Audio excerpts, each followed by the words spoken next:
पैगाम देकर मैं अपनी बात को खत्म करने की कोशिश करूंगा। हिंदुस्तान की धरती ये अल्लाह के नेक बंदों की धरती है। यहाँ सूफिया की आमद होती रही है और मुल्क के गोशे गोशे और कोने कोने में अल्लाह के नेक बंदे आराम फरमा हैं। हिंदुस्तान की धरती शुरू से ही अल्लाह के नेक बंदों की ज़मीन रही है और हमें और आपको हिंदुस्तान में जो इस्लाम मिला है, कुरान मिला है, ज़िंदगी का दस्तूर मिला है, तहजीब मिली है, तमद्दुन मिला है, सरकार की सुन्नतें मिली हैं, इन बुजुर्गों की वजह से मिली है। ख्वाजा गरीब नवाज की वजह से मिली है, सरकार हुजूर निज़ामुद्दीन औलिया की वजह से मिली है, महबूब इलाही की वजह से मिली है।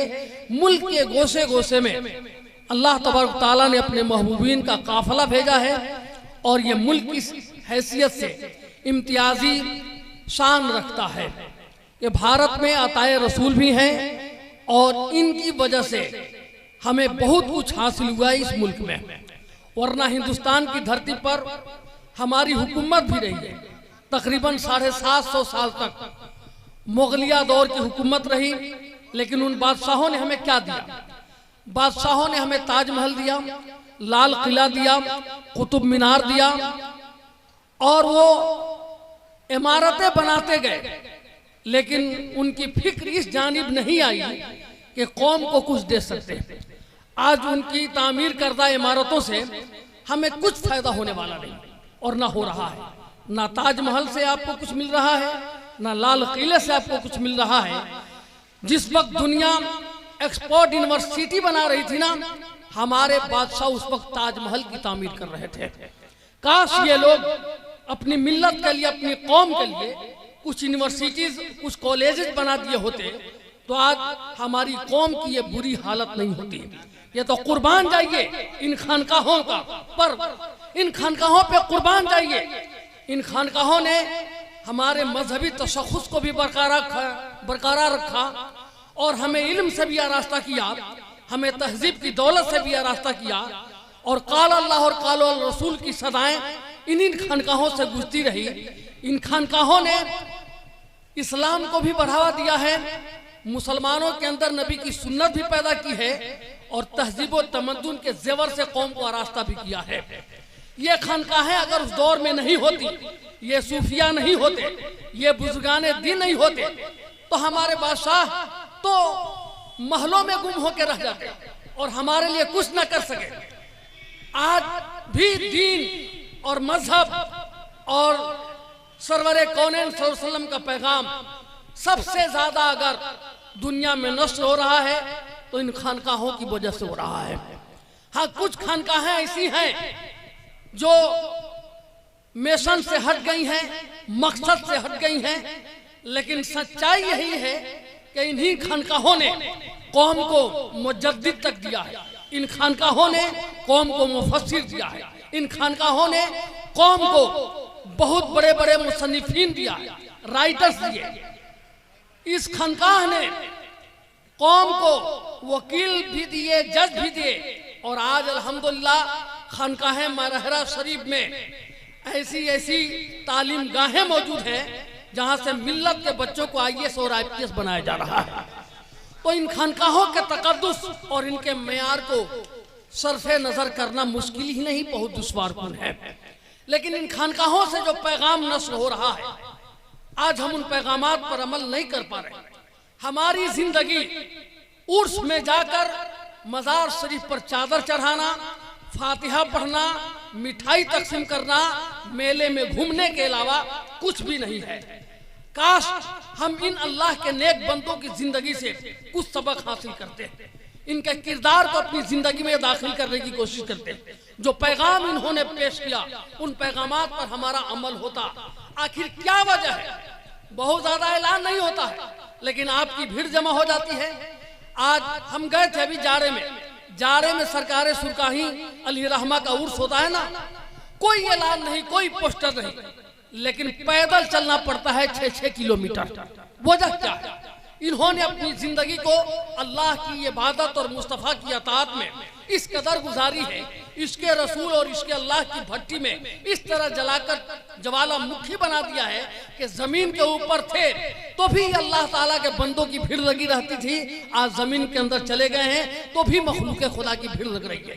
क्या हो जाए, बहुत बड़े बादशाह थे ये जो आज सरकार मुसल्ली अली रहमा है, सरकार सूफी फजल हक अली रहमा है, ये बहुत बड़े कुर्सी के मालिक थे, इक़्तिदार के मालिक थे, बहुत बड़े लीडर थे, बहुत ज्यादा दौलत थी। नहीं थी दौलत, बस एक दौलत थी, इसके रसूल की दौलत थी, मोहब्बत मुस्तफ़ा की दौलत थी।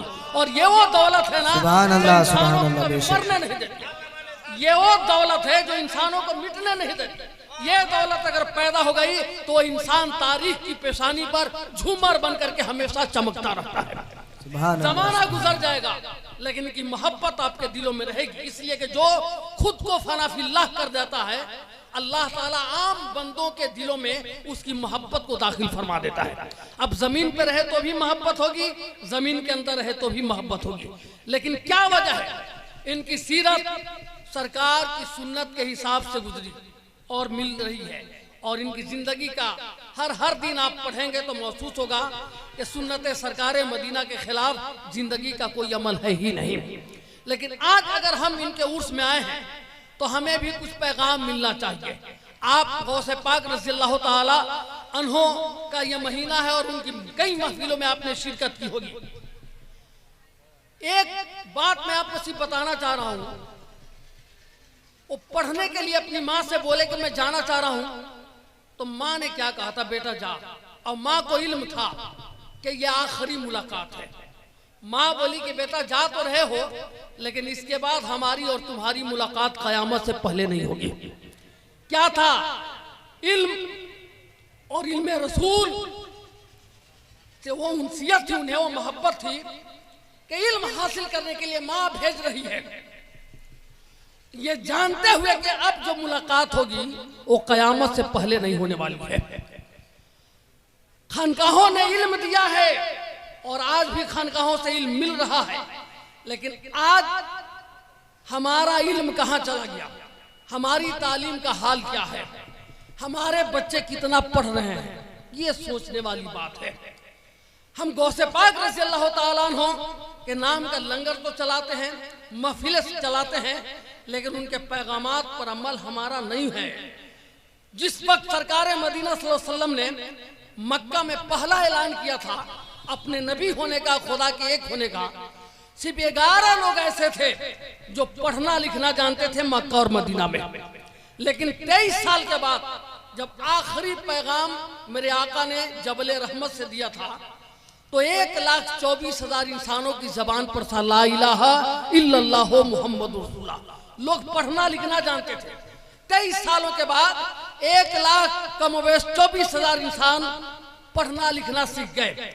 और आज उसी रसूल की उम्मत का हाल यह है कि तालीम के एतबार से हम इतने पीछे चले गए कि 2014 में सच्चर कमेटी बैठाई गई कि मुसलमानों के पिछड़ने की वजह क्या है।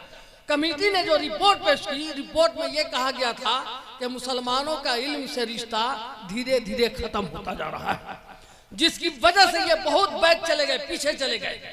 तो आज जरूरत है इस कौम को अगर तरक्की करना है, आगे बढ़ना है, तो तरक्की का रास्ता सिर्फ एक है और वो रास्ता एजुकेशन का रास्ता है, इल्म का रास्ता है। मैं कहता हूं कि इन खानकाहों ने इल्म को इतना फरोग दिया कि मैं उस वक्त कह रहा था कि बादशाहों ने सिर्फ ताजमहल दिया, लाल किला दिया। सर सैयद अहमद खान चाहे वो कुरान का तर्जमा लिख के फिसल गए, अकीदे चाहे जिस एतबार से उनके खत्म हो गए, लेकिन उसने एक बहुत बड़ा काम किया अलीगढ़ मुस्लिम यूनिवर्सिटी का कयाम करके, और डॉक्टर जाकिर हुसैन ने जामिया मिलिया इस्लामिया का कयाम करके। इन दोनों लोगों ने हिंदुस्तान की धरती पर मुसलमानों के इल्मी वकार को बचा लिया।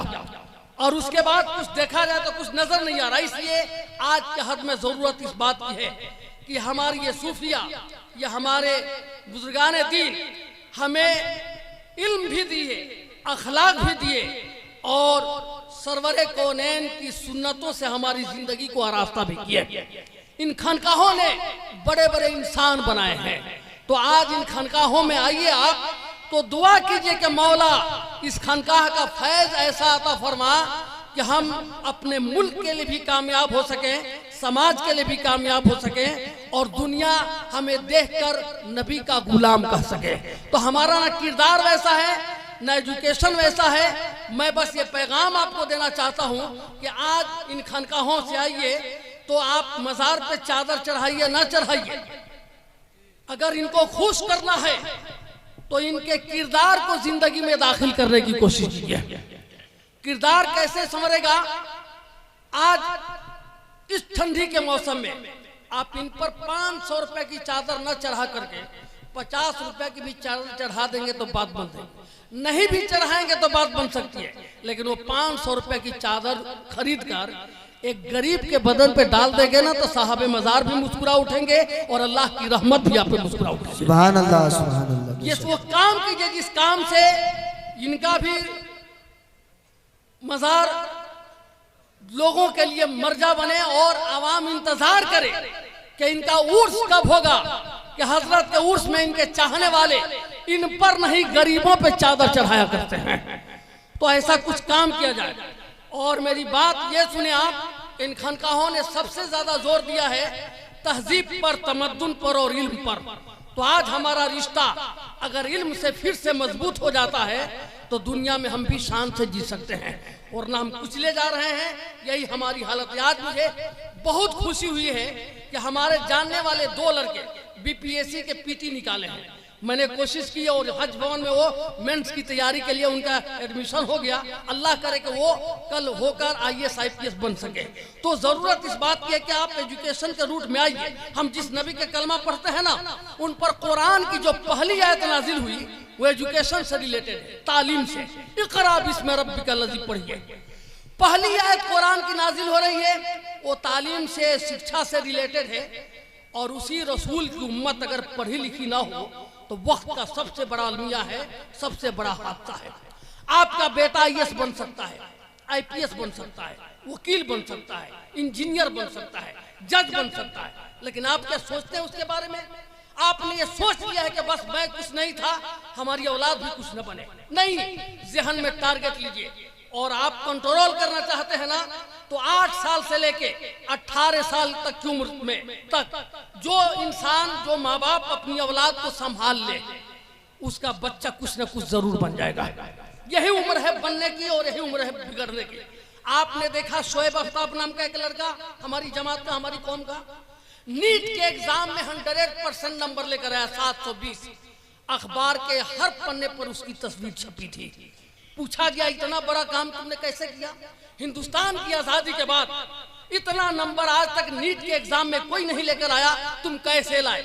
उस लड़के ने कहा था ना कि जब मैं घर से चला था तो अकेला नहीं चला था, मेरे साथ मेरे अब्बू का सपना चला था, मेरी माँ का ख्वाब चला था, भाई बहनों की तमन्ना चली थी, मेरे बाप की तमन्ना थी कि बेटा डॉक्टर बन जाए, मेरी माँ की ख्वाहिश थी कि बेटा हाई क्वालिटी का डॉक्टर बने, मेरे भाई बहन चाहते थे कि मेरा भाई डॉक्टर बन जाए। मैं अपने तमाम घर वालों का दिल नहीं तोड़ सकता था, इसलिए मैंने काफी मेहनत की और आज इस मकाम पे पहुंचा हूं कि मेरा नीट के एग्जाम में 720 नंबर आए हैं।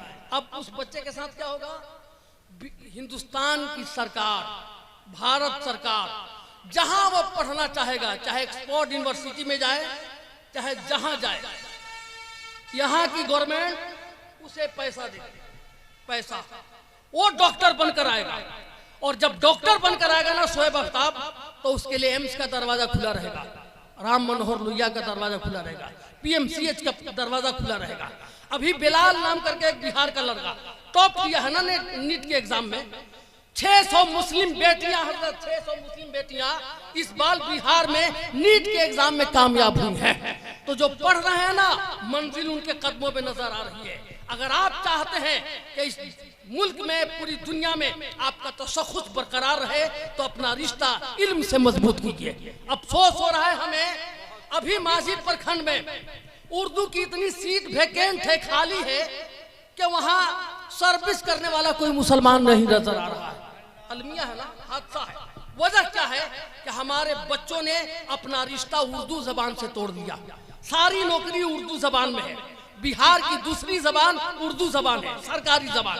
लेकिन हमारे बच्चे इंटर में, मैट्रिक में क्या ले रहे हैं? स्पेशल सब्जेक्ट में संस्कृत, हिंदी, चाहे जो भी ले रहे हैं, और कोई गलती से उर्दू ले भी रहा है ना तो फेल हो रहा है उर्दू सब्जेक्ट में, उर्दू में।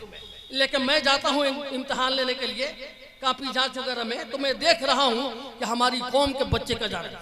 उर्दू में आपको नौकरी मिल रही है साहब, और उर्दू से आपका रिश्ता कट गया, जबानें काट कर रख दी गई नफरत के खंजर से। हमारे कानों में अल्फाज का रस कौन घोलेगा? हमारे अहद के बच्चों को क्रिकेट से मोहब्बत है, हमें है फिक्र मुस्तकबिल में उर्दू कौन बोलेगा?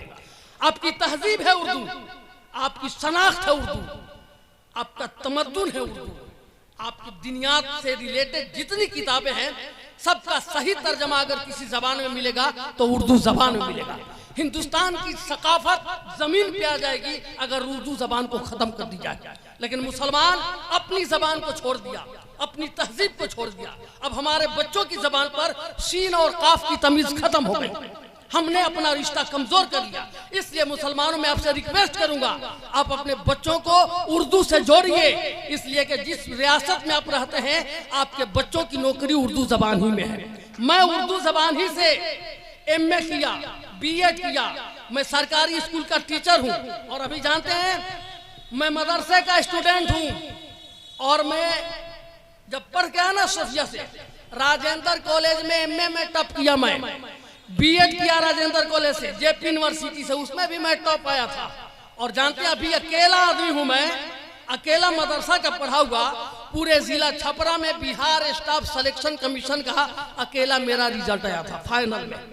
60,000 की नौकरी हमने छोड़ दी हमने नौकरी। क्यों छोड़ दी? छोड़ दिया इसलिए कि मेरा रिश्ता कौम से कट जाता, दीन से कट जाता। 60,000 की नौकरी थी, मैंने छोड़ दी। मिलाद से रिश्ता टूट जाता, मदरसे से टूट जाता, उलमा से टूट जाता। मैं स्कूल में हूँ ऑलरेडी, लेकिन मैंने क्यों कंपटीशन फेस किया? ये बताने के लिए कि मदरसा में पढ़ने वाला इंसान कभी कमजोर नहीं हो सकता है। दुनिया के सुभान अल्लाह, बेशक बेशक, हर रूट में कामयाब हो सकता है। देखिए डॉक्टर अख्तर परवाज हबीबी साहब, ये भी नारे तकबीर, नारे रिसालत, मसलक आला हजरत सार इस्लाम जनाब अख्तर परवाज हबीबी, सार इस्लाम जनाब अख्तर परवाज हबीबी, जश्न गौसुल आजम कॉन्फ्रेंस, उर्से सरकारे मुसल्ली, उर्से सरकारे मुसल्ली, जानशीने हुजूर सिराजुल अस्फिया, नारे तकबीर, नारे रिसालत। मैं अर्ज करना चाहता हूँ, खुदा के वास्ते आप अपने बच्चों को इल्म से रास्ता कीजिए, इल्म की दौलत से दूर मत छोड़िए उन्हें। और याद रखिएगा, जिस उम्र में बच्चों के हाथ में कलम अच्छा लगता है ना, उस उम्र में कलम ही होना चाहिए। जिस उम्र में बच्चों के हाथ में किताबें अच्छी लगती हैं, उस उम्र में किताब ही होनी चाहिए। आप अपने छोटे छोटे बच्चों के हाथों में ये 25,000 का मोबाइल दे करके आप उसके फ्यूचर से खेल रहे हैं, उसकी लाइफ से खेल रहे हैं, आप उसकी जिंदगी से खेल रहे हैं। जिस उम्र में हाथ में कलम अच्छा लगता है, कलम ही होना चाहिए। जिस उम्र में हाथ में किताबें अच्छी लगती हैं, उस उम्र में किताब ही होनी चाहिए। आज तो बहुत सी माएँ ऐसी हैं जो अपने बच्चों की जिंदगी बर्बाद कर रही है। छोटा सा बच्चा है, अपने रोटी पकाने के लिए मोबाइल में गेम लगा के दे दी उसे। अब वो बच्चे की आदत इतनी बिगड़ जा रही है कि जब तक वो गेम लगा के नहीं देती वो खाना तक नहीं खाता है। अब वो बच्चा कलमा पढ़ेगा, उसे दरूद शरीफ याद होगा, कुछ नहीं वो कर पाएगा। इसलिए आप अपने बच्चों के फ्यूचर को संवारने के लिए उन्हें शुरू से ही एजुकेशन के रास्ते पर डालिए। आप उन्हें टारगेट दीजिए, जहन में मंजिल दीजिए कि बेटा तुझे बेहतरीन आलिम बनना है, बेहतरीन कारी कुरान बनना है, बेहतरीन मुफक्किर बनना है, तुझे राइटर बनना है, तुझे IAS बनना है, IPS बनना है, तुझे डॉक्टर बनना है, तुझे इंजीनियर बनना है। मैंने अपने मदरसे में शोभा खोल दिया, दारुल नईमिया में। हमारे मदरसे में जो बच्चे पढ़ेंगे पार्ट टाइम में उन्हें सॉफ्टवेयर कंप्यूटर का इल्म दिया जा रहा है। कंप्यूटर सीखो, मोबाइल बनाने के लिए सीखो, हुनर टेक्नोलॉजी से तुम आरास्ता हो जाओ, ताकि तुम्हें ये कौम 3,000 पर इमामत करने पे मजबूर न करे। आज हर मौलवी, हर मदरसे चलाने वाले को चाहिए कि अपने मदरसे के बच्चों को पार्ट टाइम हुनर से लैस करें, उन्हें कंप्यूटर चलाना सिखाएं, उन्हें मोबाइल बनाना सिखाएं, है ना। वरना ये कौम उन्हें 500 रुपए पे खरीदती रहेगी। सबका रेट बढ़ गया, लेकिन मौलाना 3,000 का चाहिए, 2,000 का चाहिए। बेशक। गलती से अगर इमाम साहेब निकाह की महफिल में बोल दिए कि 500 कम होता 200 बढ़ा दो, तो दूल्हा का बाप नीलगाय की तरफ फरक जाता है। 25,000 का ऑर्केस्ट्रा नचवा रहा है, लेकिन एक आलिम दीन को, एक काजी को, एक इमाम को अगर बात बन गई कि भाई 500 कम हो रहा है, कुछ बढ़ा दीजिए, अब देखिए छटपटा किसना रह रहा है। हमसे तो किसी किसी की मतलब हाँ हो ही जाती है, तबीयत जाती है उठा के पटक दे वही जहाँ ना। हाँ, इसलिए हम निकाह की दावत नहीं लेते, इसलिए कि झगड़ा हो जाता है हमसे, बर्दाश्त नहीं होता, इसलिए कि रगों में दौड़ने फिरने के हम नहीं कायल, जो आँख ही से न टपके तो फिर लहू क्या। वाह वाह वाह वाह वाह, सुभान अल्लाह सुभान अल्लाह। आज उलमा की मतलब लोग समझते हैं कि ये बेचारे ये बिल्कुल कुछ नहीं है, इनके पास ना बीबी है ना बच्चे हैं ना कुछ है ना, इन्हें 3,000 पे रखिए और दिन भर आके हमको सलाम करें। और एक इमाम साहब, एक हाजी साहब का पंखा बंद कर दिए ना, तो वो बाप रे बाप इमाम साहब को हटा के छोड़ा वो, ताकि हम हज करके आए हैं और आप हमारा पंखा बंद कर दिए। मैं कहा हाजी नहीं है वो हज नहीं बल्कि हद करने गया था।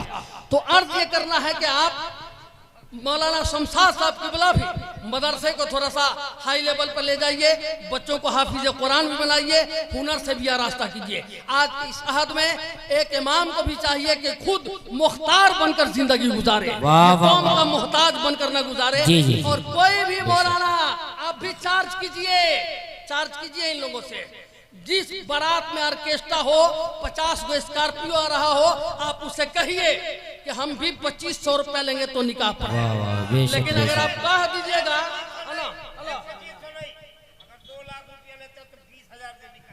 वाह वाह वाह वाह वाह वाह वाह वाह, बेशक बेशक। और हम तो हैं चक्कर में इंशाल्लाह के पूरे जिला में मीटिंग करने वाले हैं।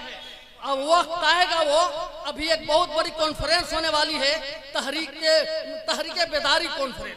उस कॉन्फ्रेंस के बाद एक हमारी मीटिंग जरूर होगी इस जिले के तमाम उलमा इमा के साथ कि जिस शादी में जहेज का डिमांड हो, ऑर्केस्ट्रा हो, उस शादी में कोई मौलाना निकाह नहीं पढ़ा सकता और ना कोई उसके घर जाएगा ना जनाजा में जाएगा, इसलिए कि आज गरीबों का खून निचोड़ा जा रहा है। अफसोस होता है एक बेवा औरत शादी का कार्ड लेके दर दर भीख मांग रही है बेटी की शादी के लिए, यतीम बच्ची अपनी बहन की शादी के लिए भीख मांग रही है, बूढ़ा बाप मस्जिद के दरवाजे पे चंदा वसूल रहा है कि 37 साल की बेटी है, रिश्ता लगा हुआ है, मोटरसाइकिल देना है। मैंने उसके लिए चंदा किया था नईमिया में, मेरे रूम में वो शख्स गया, बोला खा लीजिए, कहा कि हजरत बहुत पैसा मिल गया, बेटी की शादी हो जाएगी, जरा सा बेटी से बात कर लेने दीजिए। जब वो बात कर रहा था ना, तो उधर से सिर्फ रोने की आवाज आ रही थी बेटी की। क्यों रो रही थी वो? इसलिए नहीं रो रही थी कि अब मेरी शादी हो जाएगी, इसलिए रो रही थी कि काश मैं पैदा नहीं होती ना, तो मेरा बूढ़ा बाप मेरी शादी के लिए भीख नहीं मांगता। गैरत मर चुकी है, जमीर बिक चुका है, अपने होने वाले समझी का खून पी रहा है मुसलमान, और दावा करता है कि हम मुसलमान हैं। जमीन बेचवा दे रहा है अपने रिश्तेदार का, अपनी समझी का जेवर बेचवा दे रहा है, अपने रिश्तेदार से सूद पे पैसा करवा रहा है, तब बुलेट लेके लिखवा रहा है हाजा मिन फजले रब्बी। लिख जहेज में मांग के लिख रहा है हाजा मिन फजले रब्बी। मर के देख, फरिश्ते इंतजार कर रहे हैं, वहां क्या लिखेंगे तेरी तकदीर पर पता चलेगा। जरा सोचो मुसलमानों, बुलेट कहां से दिया है? जरा सोचो, आपके बेटे को अलमीरा, फ्रिज, सोफा वो कहां से दे रहा है? सूद पे पैसा मांग के तो नहीं दे रहा है, अपनी बीबी का जेवर बेच के तो नहीं दे रहा है, मकान बेच के तो नहीं दे रहा है, वो बूढ़ा बाप ब्लड बैंक में अपना खून बेच के तो नहीं दे रहा है। तो वो खुशी जो किसी के आंसुओं से खरीदी जाती है, वो खुशी जो जमीन बिचवा कर हासिल की जाती है, वो खुशी जो गरीब के जेवर को बंधक रखवा के हासिल की जाती है, वो खुशियां अपने साथ आंसुओं का खजाना लेके घर में आती हैं। मत लीजिए ऐसी खुशी जो आपका रिश्तेदार रो रो कर दे, मत लीजिए ऐसी गाड़ी जो आपका रिश्तेदार जमीन बेच कर दे, वरना कल पूछे जाएंगे हम कयामत में। आज गुर्बत और इफलास की चक्की में पिसने वाला इंसान जो दिन में रिक्शा चलाता है तो रात में घर में चूल्हा जलता है, दिन भर ठेला चलाता है तो बेटियों को रोटी मिलती है, दिन भर दिहाड़ी पे काम करता है तो घर में खाना पकता है, ऐसे गरीबों के घरों में 4-4 बेटियां, 5-5 बेटियां कमारी बैठी हुई हैं, उनका रिश्ता नहीं हो रहा है। अब वो बेटियां या तो बेहयाइयों के अड्डे पे जाके इज्जत और इस्मत का सौदा कर रही हैं, या तो फिर सुसाइड कर रही हैं, साबरमती नदी और दरिया में कूदकर अपनी जान दे रही हैं। ये बेटियां कल खड़ी होंगी अल्लाह की अदालत में, मुस्तफा जान रहमत की बारगाह में, कहेंगे या रसूल अल्लाह आज इंसाफ चाहिए, मैं कंवारी आ गई दुनिया से। अभी एक हफ्ता पहले 2-3 मिनट मेरी बात और रह गई है, घबराइए बात। एक हफ्ता पहले एक बारात चली थी और लड़की के घर पे खाना पक चुका था, तैयारी हो चुकी थी। 9 बजे रात को फोन आ रहा अमरोहा में, यूपी में, कि बारात कहाँ तक पहुंची है। कहा बारात जहां पहुंचनी थी पहुंच चुकी है, तेरे घर नहीं आएगी। कहा हुआ क्या? 1 लाख रुपया तुमसे मांगा गया था, तुम नहीं दिए ना, इसलिए बारात तो निकली है लेकिन तेरे घर नहीं। रास्ते में दूसरा आदमी तैयार हो गया 1 लाख रुपया देने के लिए, तो उसके घर बारात चली गई है। सोचो मुसलमानों, उस गरीब माँ के दिल पे क्या गुजरा होगा। वो बेटी जो मेहंदी लगा के बैठी थी, वो बेटी जो शादी का जोड़ा पहन के बैठी थी, वो बेटी जो इंतजार में बैठी थी कि मेरी शादी होने वाली है, उसके बाप पर क्या गुजरा होगा जब सुना होगा कि बारात मेरे घर आने के बजाय दूसरे के घर चली गई। उस गरीब के आंसू क्या उसे चैन से जीने देंगे? ऐसी बेटियां कहेंगी सरकार के दरबार में खड़ी होकर, रसूल अल्लाह मैं कुंवारी चली आई, आपकी उम्मत के लड़कों ने फकत इसलिए मुझसे निकाह नहीं किया कि मेरा बाप बुलेट नहीं दे सकता था। कोई बेटी कहेगी या रसूल अल्लाह मैं इसलिए कंवारी चली आई कि आपकी उम्मत के लड़कों ने इसलिए मुझसे निकाह नहीं किया कि मेरी माँ के पास जेवर नहीं था जिसे बेच करके अपाची खरीद के देती। मेरा बाप इतना गरीब था कि जमीन तक नहीं थी जिसे बेचकर होने वाले दामाद को सोने की चैन और अंगूठी देता। मेरे घर में कुछ भी नहीं था मौला, और या रसूल अल्लाह 3 दिन पहले मेरा रिश्ता कट गया। 3 दिन पहले 50,000 रुपया मेरा बाप न दे सका। कोई कहेगी या रसूलल्लाह 1 दिन पहले मेरा रिश्ता न होते होते नहीं हो सका, इसलिए कि 20,000 रुपया मेरा बाप नहीं दे सका। उस दिन क्या जवाब देंगे हम? छीन लेते हो ख्वाब आंखों से, कोई ताबीरे ख्वाब क्या दोगे? अपनी औलाद बेचने वालों मुस्तफा को जवाब क्या दोगे? वाह वाह वाह वाह, सुभान अल्लाह। बेशक बेशक नहीं जुड़ेगा जवाब, इसलिए खून मत निचोड़िए अपने रिश्तेदारों का। और कसम खुदा की लड़की का बाप अगर बोल देना कि 50 आदमी बारात में लेकर आना तो 100 आदमी लेके मत जाइए। अगर लड़की का बाप हाथ जोड़ ले कि मेरे पास 25 आदमी को खिलाने की ताकत है तो एक्स्ट्रा 2 आदमी भी मत ले जाइए। जरा पूछिए आपके गरीब रिश्तेदार के दिल पे क्या गुजरता है। बारात आ गई है, वो आंसू बहा रहा है, इंतजाम कहां से करूंगा, क्या खिलाऊंगा? बेटे की शादी है, 50,000 लोगों को बुलाइए घर पे, वलीमा की दावत कराइए, बारात का कोई सबूत नहीं मिल रहा है। हम अपने रिश्तेदार का जब नहीं हो सके तो हमद मुख्तार का क्या होगा? अरे वाह वाह वाह, जी दूसरों का बेशक, क्या बेशक, होगा? बेशक। है ना? मुल्क शाम में एक बाजार है, बाजार में एक दुकान मुसलमान की है, बाकी दुकानें ईसाइयों की है। शाम का वक्त है, दुकानें बंद हो रही थी। एक यहूदी आया, उस मुस्लिम दुकानदार से कहा कि भाई जौ है क्या? कहा है। कहा 5 किलो मुझे दो। कहा कि मैं तुमको नहीं दूंगा, ये सामने वाली दुकान पे जाके ले लो। गया, वो ईसाई की दुकान थी, 5 किलो जौ लिया। फिर बैक आया मुसलमान की दुकान पे, कहा क्यों नहीं बेचा? मैं यहूदी हूँ इसलिए नहीं बेचे। कहा बात ऐसी नहीं है, मोहब्बत में मैंने तुमसे नहीं बेचा। कहा मोहब्बत में बेचा जाता है कि भगाया जाता है? कहा तुमसे नहीं, उस दुकानदार से। कंपटीशन की दुनिया है, कोई अपना ग्राहक दूसरे को देता नहीं, उससे कैसी हमदर्दी तेरी है? तो इस मुसलमान दुकानदार ने कहा था, आखिरी बात है मेरी सुन लीजिए, कहा था कि भाई जानते हो मेरी दुकान पे सुबह से अल्लाह ताला ने इतना कस्टमर भेज दिया है कि मेरे बच्चों को भूखे नहीं सोना पड़ेगा। वाह वाह वाह वाह, लेकिन सुबह से देख रहा हूँ ये दुकानदार बेचारा बैठा हुआ है, एक ग्राहक भी इसकी दुकान पे नहीं आया, चेहरा उतरा हुआ है। खाली हाथ जाएगा ना तो इसके बच्चों को भूखे सोना पड़ेगा। इसलिए मैंने अपना ग्राहक उसकी दुकान पर भेज दिया। अब देखो तूने खरीद लिया है ना, उसका चेहरा चमक रहा है, अब उसके बच्चों को भूखे नहीं सोना पड़ेगा। उस यहूदी की आंखों में आंसू आ गए। कहा भाई मुझे जल्दी से कलमा पढ़ा दे। कहा इतनी जल्दी क्यों है? कहा इतनी जल्दी इसलिए है कि जब तेरा जवाब नहीं है तो आमना के लाल का जवाब। वाह वाह वाह, नारे तकबीर, नारे रिसालत, सरकार की आमद, मुख्तार की आमद, फखरे सारन, फखरे सारन, शहजादे हुजूर सिराजुल असफिया, नारे तकबीर, नारे रिसालत। आगे उम्मत ऐसी है तो रसूल कैसे होंगे, वाह, वाह। मुसलमान ऐसे होते हैं तो इस्लाम कैसा होगा। वो तो वो लोग थे जिन्होंने अपने किरदार से दूसरों को अपना बना लिया था। आज हम अपने किरदार से दूसरों को जीना मुश्किल कर दे रहे हैं। इसलिए याद रखिएगा, इस दुनिया में वही मुस्कुरा रहा है ना जिसकी वजह से दूसरा आदमी मुस्कुरा रहा है। उसी की औलाद दूसरे के घर में मुस्कुरा रही है जिसकी आंगन में दूसरे की औलाद आके मुस्कुरा रही है। इसलिए ये पैगाम था मेरा, अगर दिल पे उतर जाए तो अमल कीजिएगा, एजुकेशन पर ध्यान दीजिए, रिश्तेदारों के साथ अच्छा सुलूक कीजिए, किसी को रुलाने के बजाय पॉकेट में ऐसा रुमाल रखिए जिससे मोहब्बत की खुशबू आए और बहते हुए आंखों से आंसू को साफ करके ये पैगाम दीजिए कि हम मुस्तफ़ा के गुलाम हैं। आप चले तो दुनिया देख के कहे ये सरकार का गुलाम जा रहा है। इसका जवाब नहीं है तो जिसका कलमा पढ़ता है उसका जवाब क्या हो सकता है।